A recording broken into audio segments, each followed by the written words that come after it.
হুজুর পাক সাল্লাল্লাহু আলাইহি ওয়াসাল্লাম বলেন যে রমজানের প্রথম রাত্রি অর্থাৎ যে প্রথম রাত শুরু হয়েছে আমাদেরকে তাকাবেন। সংক্ষিপ্ত হাদিস যদি আপনারা মন দিয়ে শোনেন ইনশাআল্লাহ আপনাদের মুখস্থ থাকলে মনে থাকলে এগুলো আপনাদের কাজে দেবে। রমজানের প্রথম রাত্রি থেকে আসমানের রহমতের দরজাগুলো খুলে দেওয়া হয়, বলেন সুবহানাল্লাহ। একটিও বন্ধ থাকে না। নবী আমার বলেন যে রহমতের দরজা একটিও কি থাকবে না, বন্ধ থাকবে না।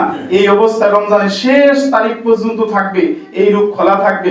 রমজানের রাত্রে যে মুমিন ব্যক্তি তারাবির নামাজ পড়বে তার প্রত্যেককে সেজদার পরিবর্তে আল্লাহ তাআলা তাকে ১৫০০ করে সওয়াব দান করবেন, বলেন সুবহানাল্লাহ।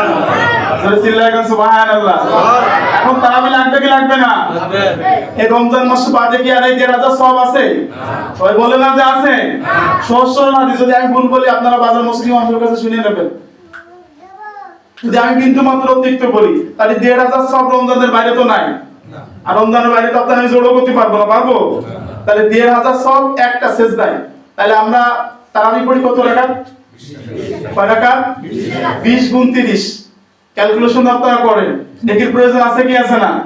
আল্লাহ এই দুনিয়া সমান 10 দিনের একটা জান্নাত দিবেন। কিসের বিনিময়ে দেবেন? বান্দা যা চাইবে তাই। পাখি উড়ে যাচ্ছে, বান্দা দেখবে, মনের মধ্যে চিন্তা হবে এত সুন্দর পাখি যায়, এটা মানে খাতির করলে মনে ভালো লাগতো। আল্লাহ সাথে সাথে বান্দার সামনে বসায় করেন সুবহানাল্লাহ। এইগুলোতে নেকির বিনিময়ে হবে। প্যারা হাজিরিন, প্যারা দোস্ত বুজুর্গ, তাহলে ১৫০০ সওয়াব। কয় হাজার সওয়াব?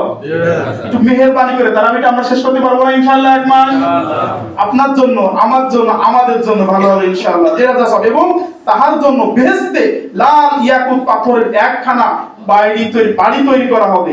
এই যে ব্যক্তি তারাবি নামাজ পড়বে তার জন্য কি তৈরি করা হবে? একটি বাড়ি। কি তৈরি করা হবে? এখন একটা বাড়ি তৈরি করতে চান কমপক্ষে 30 লাখ টাকা, 20 লাখ টাকা, কি বলেন? দাঁত দিনা করে মানে সব কিছু বেঁচে কিনে একখান বাড়ি করতেছে। আবার একখান বাড়ি শেষ সময় মরার সময় ওই বাড়ি ধুয়ে কি করা রাখতেছে, চলে যাওয়া লাগছে। আমাদের মিস্ত্রি জিজ্ঞেস করি, মিস্ত্রি সাহেব এর কতদিন হায়াত আছে বাড়ি? তো বললো সর্বোচ্চ 100 বছর। কি মানে বাইরের কান্ট্রিতে 100 বছর হলে ভেঙে ফেলা দেয়, এগুলো বাতিল করে দেয়, এগুলো আর এটারে চিলগালা করে দেয়। কিন্তু বাংলাদেশে এগুলো আছে।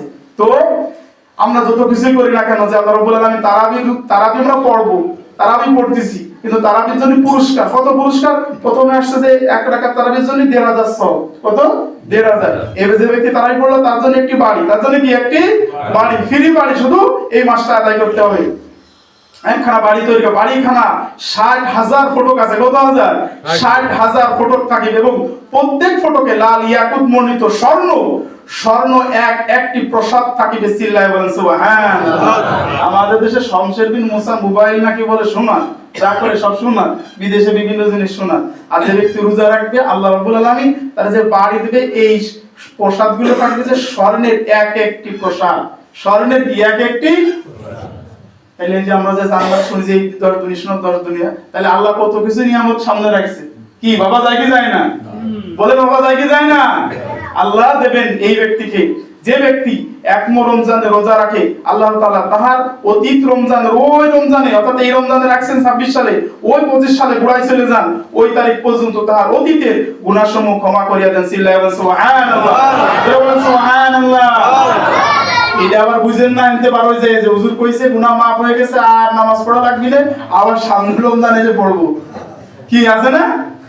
কবে না হুজুর তো কইই দিয়েছে, ইমাম সাহেব কইই দিয়েছে, আব্দুল সালাম সাহেব, তাহলে সব মাফ হয়ে গেছে, সব মাফ হয়ে গেছে, ইফতারের পরে গুনাহ করা শুরু। এটা চিন্তা করেন না। তাকওয়া অবলম্বন করতে বলা হয়েছে। তাকওয়া কেউ দেখে না, দেখে কে? কেউ যা শোনে না, শোনে কে? এই যে মাথায় রাখা লাগবে যে আমি রোজা থাক যেভাবে রাখতেছি, আমার সমস্ত কাজগুলো তাহকিক করে করা চাই, সমস্ত কাজগুলো আল্লাহকে হাজির নাজির জেনে করা চাই। আপনার দ্বারা কোনো গুনাহ হতে পারে না ইনশাআল্লাহ। এবং প্রত্যেককে ভোর হতে সন্ধ্যা পর্যন্ত, অর্থাৎ আপনি রোজা রেখেছেন, আমরা যে হাদিসটা আছে বাইহাকির বড় হাদিস, হাদিসের মধ্যে আমরা এখন রোজার ভিতরে আছি। কিসের মাঝে বলেন? গল্পটা কিসের মাঝে আছি? রোজার মাঝে। আর পুরস্কার দিকে সামনে আসছি যে যে ব্যক্তি রোজা রাখবে প্রত্যেককে দিন, অর্থাৎ প্রত্যেক দিন ভোর হতে, অর্থাৎ সকাল থেকে শুরু করে সন্ধ্যা পর্যন্ত ৭০,০০০, কত হাজার? ৭০,০০০ ফেরেশতা রোজাদারের জন্য ইস্তেগফার করতে থাকে। সুবহানাল্লাহ, জোরে বলেন সুবহানাল্লাহ। আমরা ফরজ নামাজের পরে 3 বার ইস্তেগফার পড়তে চাই, এরকম আছে না অনেকে? কথা বলেন আছে কি না? আছে না? আছে। কিন্তু যে ব্যক্তি রোজা রাখলো আল্লাহ রাব্বুল আলামিন 70,000 ফেরেশতা নিয়ে করে রাখিছে, এই ব্যক্তির জন্য ইস্তেগফার করতেছে। কি করতেছে? আস্তাগফিরুল্লাহ, বলেন চিল্লায়ে জোরে বলেন আস্তাগফিরুল্লাহ, আরো জোরে বলেন আস্তাগফিরুল্লাহ। আর একটা হাদিস আসছে